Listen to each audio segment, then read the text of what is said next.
मंगल भवन अमंगल हारी, द्रवहु सुदशरथ अजिर बिहारी।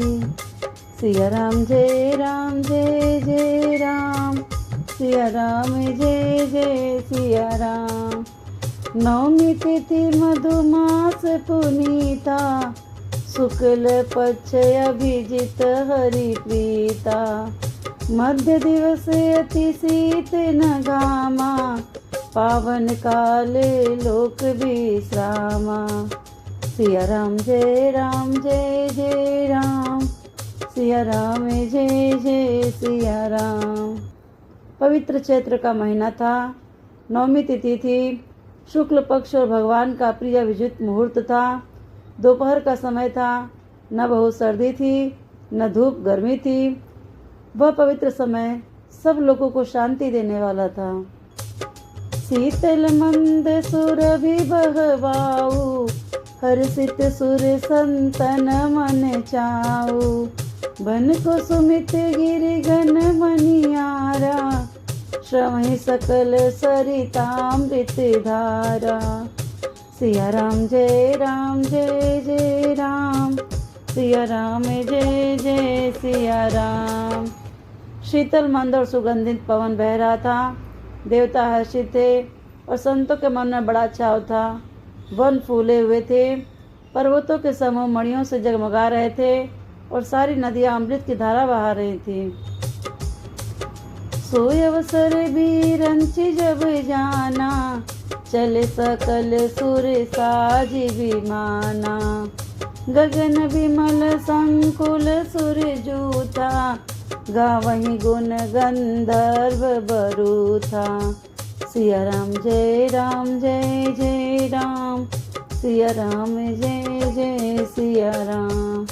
जब ब्रह्मा जी ने वह भगवान के प्रकट होने का अवसर जाना, तब उनके समेत सारे देवता विमान सजा सजा कर चले। निर्मल आकाश देवताओं के समूह से भर गया। गंधर्वों के दल गुणों का गान करने लगे। बरस ही सुमन सुअंजुलि साजी, गह गई गगन दुदुम्बी बाजी। स्तुति करही नाग मुनि देवा, बहुविधि लावही निज निज सेवा। सिया राम जय जय राम, सिया राम जय जय सिया राम। और सुंदर अंजलियों में सजा सजा कर पुष्प बरसाने लगे। आकाश में घमाघम नगाड़े बजने लगे।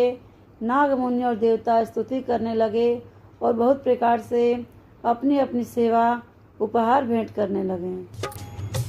सुर समूह विनती करी, पहुँचे निज निज धाम। जग निवास प्रभु प्रगटे, अखिल लोक विश्राम। देवताओं के समूह विनती करके अपने अपने लोक में जा पहुँचे।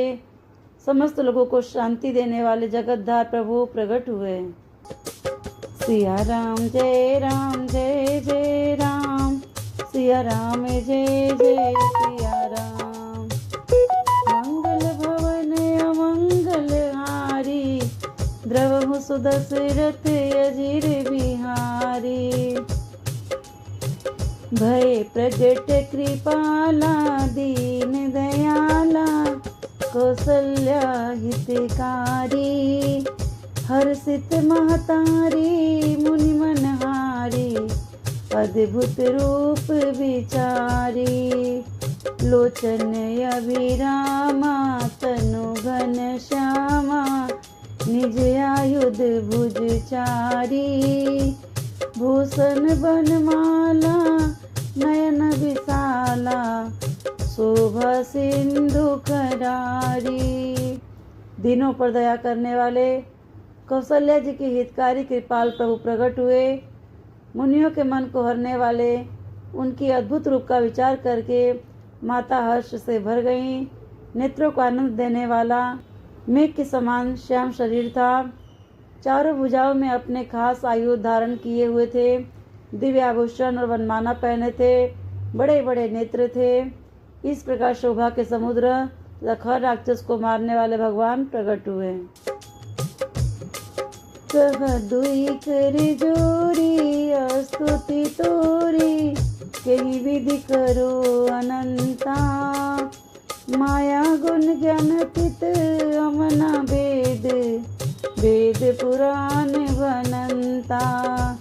करुणा सुख सागर सब गुण आगर, जय गावहि श्रुति संता। सो मम हित लागी जन अनुरागी, भयउ प्रगट श्रीकंता। दोनों हाथ जोड़कर माता कहने लगी, हे अनंत, मैं किस प्रकार तुम्हारी स्तुति करूं। वेद और पुराण तुमको माया गुण और ज्ञान से परे और परिमाण रहित बतलाते हैं।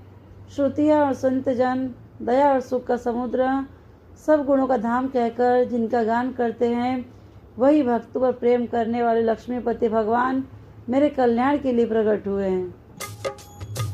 ब्रह्मांड निकाया निर्मित माया, रोम रोम प्रतिवेद कहे।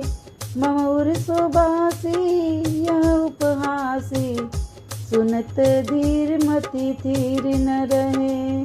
उपजा जब ज्ञाना प्रभु मुस्काना, चरित बहुत विधि कीन चहे। कई कथा सुहाई मत बुझाई, जही प्रकार सुत प्रेम लहे। वेद कहते हैं कि तुम्हारे प्रत्येक रोम में माया के रचे हुए अनेकों ब्रह्मांडों के समूह भरे हैं।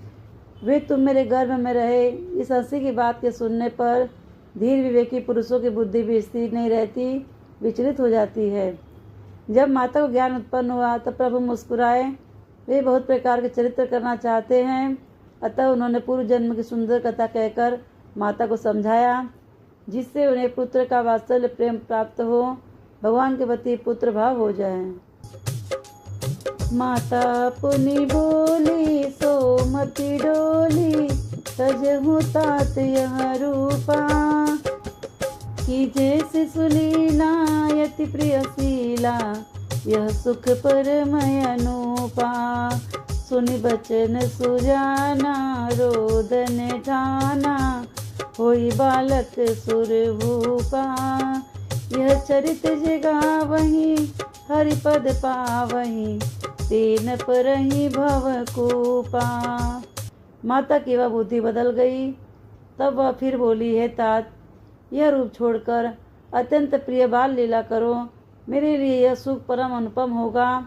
माता का यह वचन सुनकर देवताओं के स्वामी सुजान भगवान ने बालक रूप होकर रोना शुरू कर दिया।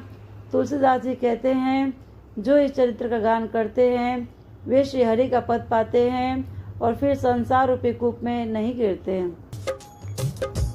विप्रदेन सुर संत हित लीन मनुज अवतार, निज इच्छा निर्मित तनु माया गुण गोपाल। ब्राह्मण गो देवता और संतों के लिए भगवान ने मनुष्य का अवतार लिया। वे अज्ञानमयी मलिना माया और उसके गुण सत रज तम और बाहरी तथा भीतरी इंद्रियों से परे हैं। उनका दिव्य शरीर अपनी इच्छा से ही बना है, किसी कर्म बंधन से परवश होकर त्रिगुणात्मक भौतिक पदार्थों के द्वारा नहीं। सिया राम जय राम जय जय राम, सिया राम जय जय सिया राम।